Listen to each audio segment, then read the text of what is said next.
Good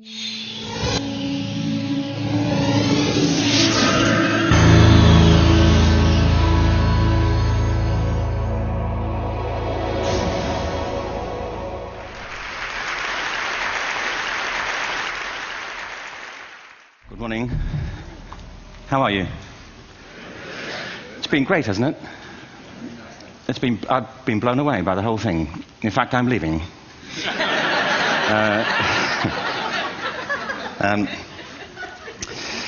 There have been three themes, haven't there, running through the conference, which are relevant to what I want to talk about. One is the extraordinary evidence of human creativity in all of the presentations that we've had and in all the people here. Just the variety of it and the range of it. The second is that it's put us in a place where we have no idea what's going to happen in terms of the future. No idea how this may play out. I have an interest in education. Actually, what I find is everybody has an interest in education. Don't you? I find this very interesting. If you're at a dinner party and you say you work in education, actually, you're not often at dinner parties, frankly. If you work in education, you're not asked, and you're never asked back, curiously. That's I think it strikes me.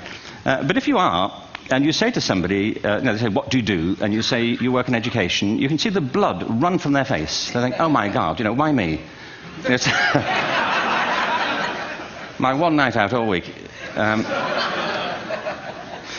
But if you ask people about their education, they pin you to the wall. Because it's one of those things that goes deep with people. Am I right?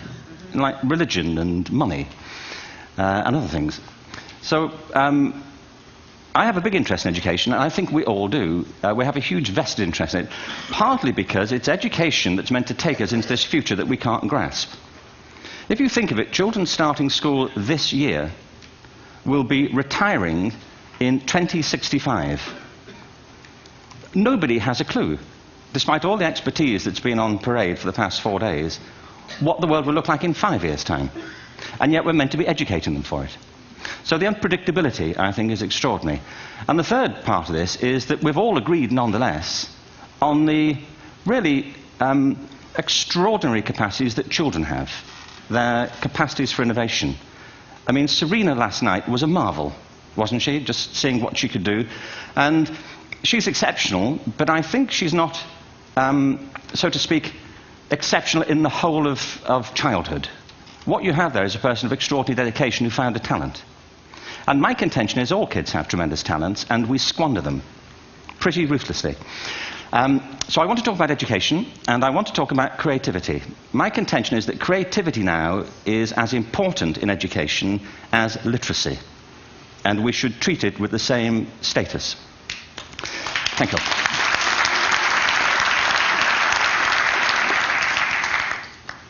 That was it, by the way. Thank you very much. So, 15 minutes left. Well, I was born... No, I had a great story recently, I love telling it, of a little girl who was in a drawing lesson. She was 6, and she was at the back drawing, and the teacher said this little girl hardly ever paid attention. And in this drawing lesson, she did. And the teacher was fascinated. She went over to her and she said, "What are you drawing?" And the girl said, "I'm drawing a picture of God." And the teacher said, "But nobody knows what God looks like." And the girl said, "They will in a minute."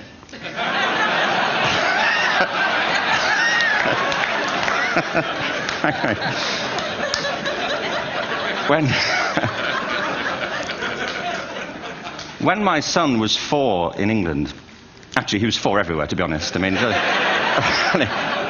if we're being strict about it, wherever he went, he was 4 that year. But he was in the Nativity play. Do you remember the story? No, it was big. It was a big story. Mel Gibson did the sequel. You may have seen it. I don't know. It was Nativity 2. But James got the part of Joseph, which we were thrilled about. We consider this to be one of the lead parts. We had the place crammed full of agents in T-shirts, James Robinson is Joseph. He didn't have to speak, but you know the bit where the 3 kings come in? They come in bearing gifts, and they bring gold, frankincense, and myrrh. This really happened. We're sitting there, and they, I think, just went out of sequence. Because we talked to the little boy afterwards and said, are you okay with that? And they said, yeah, why was that wrong?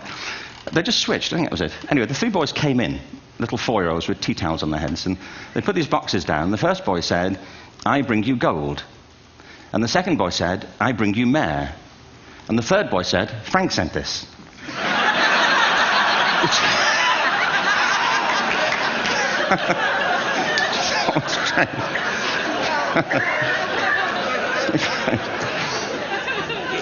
What these things have in common, you see, is that kids will take a chance. If they don't know, they'll have a go. Am I right? They're not frightened of being wrong. Now, I don't mean to say that being wrong is the same thing as being creative.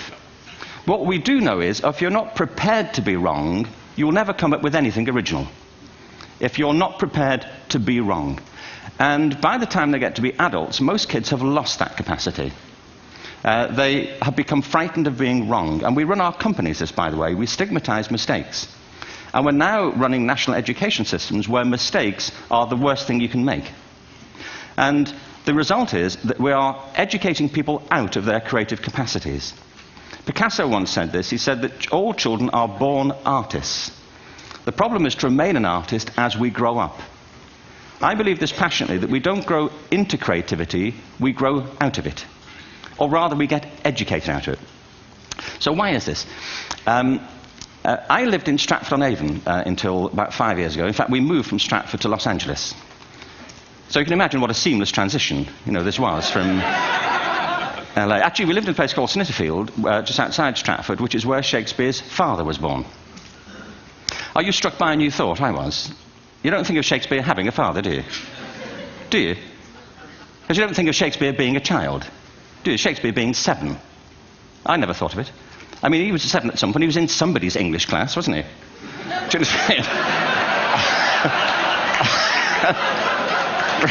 Really? How annoying would that be?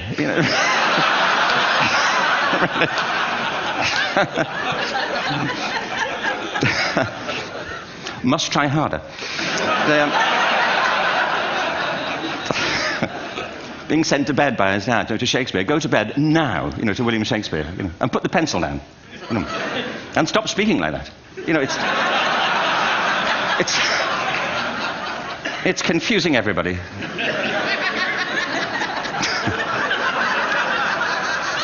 Anyway, we moved from Stratford to Los Angeles, and I just want to say a word about the transition. Actually, my son didn't want to come. I've got 2 kids. He's 21 now, and my daughter's 16. He didn't want to come to Los Angeles. He loved it, but he had a girlfriend in England. This was the love of his life, Sarah. He'd known her for a month. Mind you, they'd had their 4th anniversary, because it's a long time when you're 16. Anyway, he was really upset on the plane. He said, "I'll never find another girl like Sarah." And we were rather pleased about that, frankly, because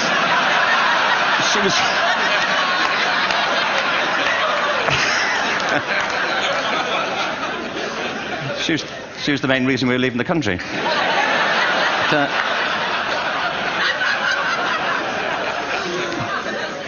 But something strikes you when you move to America and when you travel around the world. Every education system on Earth has the same hierarchy of subjects. Everyone, doesn't matter where you go. You think it would be otherwise, but it isn't. At the top are mathematics and languages, then the humanities, and at the bottom are the arts, everywhere on Earth. And in pretty much every system, too, there's a hierarchy within the arts. Art and music are normally given a higher status in schools than drama and dance. There isn't an education system on the planet that teaches dance every day to children the way we teach them mathematics. Why? Why not? I think this is rather important. I think maths is very important, but so is dance. Children dance all the time if they're allowed to. We all do. We all have bodies, don't we? Did I miss a meeting? I think... Truthfully, what happens is, as children grow up, we start to educate them progressively from the waist up. And then we focus on their heads, and slightly to one side. If you were to visit education as an alien and say, what's it for, public education, I think you'd have to conclude, if you look at the output, who really succeeds by this, who does everything they should, who gets all the brownie points, who are the winners, I think you'd have to conclude the whole purpose of public education throughout the world is to produce university professors. Isn't it? They're the people who come out the top. And I used to be one. So there. And I like university professors, but, we shouldn't hold them up as the high watermark of all human achievement. They're just a form of life. Another form of life. But they're rather curious, and I say this out of affection for them. There's something curious about professors. In my experience, not all of them, but typically, they live in their heads. They live up there, and slightly to one side. They're disembodied, in a kind of literal way. They look upon their body as a form of transport for their heads. It's... Don't they? It's a way of getting their head to meetings.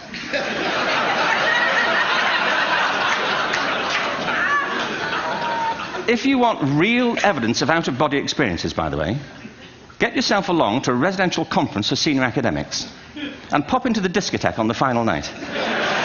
And there you will see it. Grown men and women writhing uncontrollably off the beat. Waiting to end so they can go home and write a paper about it. Now, our education system is predicated on the idea of academic ability. And there's a reason. The whole system was invented around the world. There were no public systems of education really before the 19th century. They all came into being to meet the needs of industrialism. So the hierarchy is rooted on two ideas. Number one, that the most useful subjects for work are at the top. So you were probably steered benignly away from things at school when you were a kid, things you liked, on the grounds you would never get a job doing that. Is that right? Don't do music, you're not going to be a musician. Don't do art, you won't be an artist. Benign advice. Now, profoundly mistaken. The whole world is engulfed in a revolution. And the second is academic ability, which has really come to dominate our view of intelligence because the universities designed the system in their image. If you think of it, the whole system of public education around the world is a protracted process of university entrance. And the consequence is that many highly talented, brilliant, creative people think they're not. Because the thing they were good at school wasn't valued or was actually stigmatized. And I think we can't afford to go on that way. In the next 30 years, according to UNESCO, more people worldwide will be graduating through education than since the beginning of history. More people. And it's the combination of all the things we've talked about, technology and its transformational effect on work, and demography and the huge explosion in population. Suddenly, degrees aren't worth anything. Isn't that true? When I was a student, if you had a degree, you had a job. If you didn't have a job, it's because you didn't want one. And I didn't want one, frankly. So, but now, kids with degrees are often heading home to carry on playing video games. Because you need an MA, where the previous job required a BA, and now you need a PhD for the other. It's a process of academic inflation, and it indicates the whole structure of education is shifting beneath our feet. We need to radically rethink our view of intelligence. We know three things about intelligence. One, it's diverse. We think about the world in all the ways that we experience it. We think visually, we think in sound, we think kinesthetically, we think in abstract terms, we think in movement. Secondly, intelligence is dynamic. If you look at the interactions of a human brain, as we heard yesterday from a number of presentations, intelligence is wonderfully interactive. The brain isn't divided into compartments. In fact, creativity, which I define as the process of having original ideas that have value, more often than not, comes about through the interaction of different disciplinary ways of seeing things. The brain is intentionally... By the way, there's a shaft of nerves that joins the two halves of the brain called the corpus callosum. It's thicker in women. Following on from Helen yesterday, I think this is probably why women are better at multitasking. Because you are. Aren't you? There's a raft of research, but I know it from my personal life. If my wife is cooking a meal at home, which is not often, thankfully, but, if she's doing... she's good at some things. But if she's cooking, she's dealing with people on the phone, she's talking to the kids, she's painting the ceiling, she's doing open-heart surgery over here. If I'm cooking, the door is shut, the kids are out, the phone's on the hook. If she comes in, I get annoyed. I say, Terry, please, I'm trying to fry an egg in here.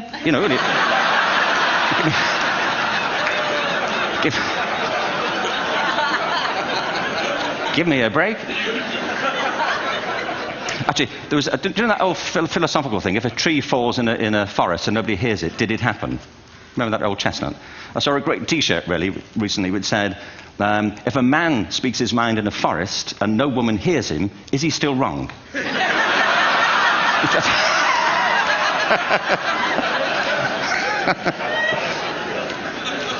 And the third thing about intelligence is it's distinct.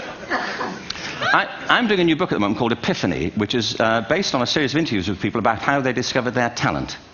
I'm fascinated by how people got to be there.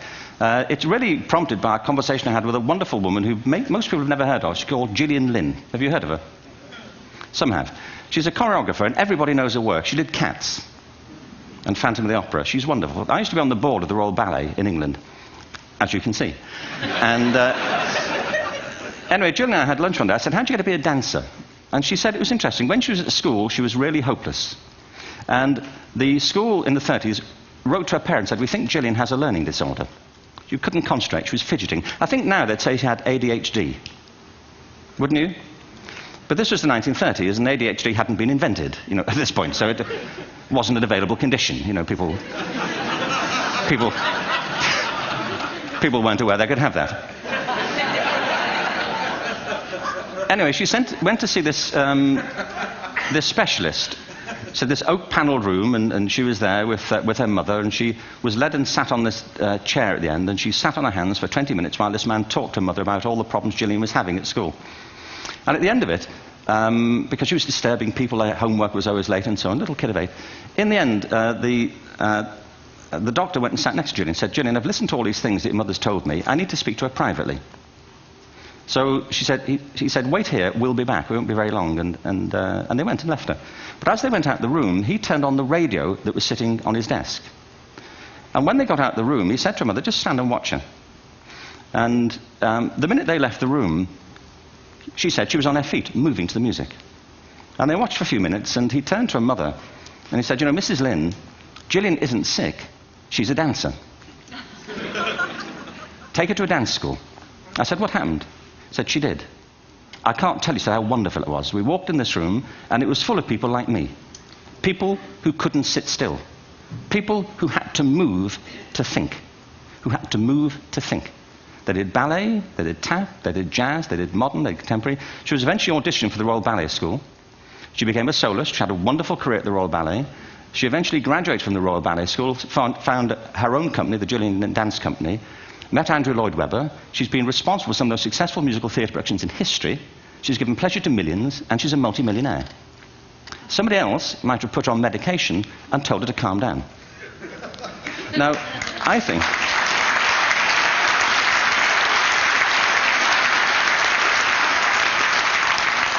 What I think it comes to is this. Al Gore spoke the other night about ecology and the revolution that was triggered by Rachel Carson. I believe our only hope for the future is to adopt a new conception of human ecology, one in which we start to reconstitute our conception of the richness of human capacity. Our education system has mined our minds in the way that we've strip-mined the earth for a particular commodity, and for the future it won't serve us. We have to rethink the fundamental principles on which we're educating our children. There was a wonderful quote by Jonas Salk, who said, if all the insects were to disappear from the earth, within 50 years, all life on earth would end. If all human beings disappeared from the earth, within 50 years, all forms of life would flourish. And he's right. What TED celebrates is the gift of the human imagination. We have to be careful now that we use this gift wisely and that we avert some of the scenarios that we've talked about. And the only way we'll do it is by seeing our creative capacities for the richness they are and seeing our children for the hope that they are.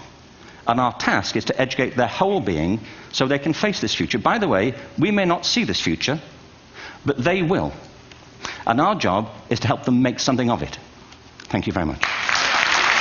Bravo. Hierher.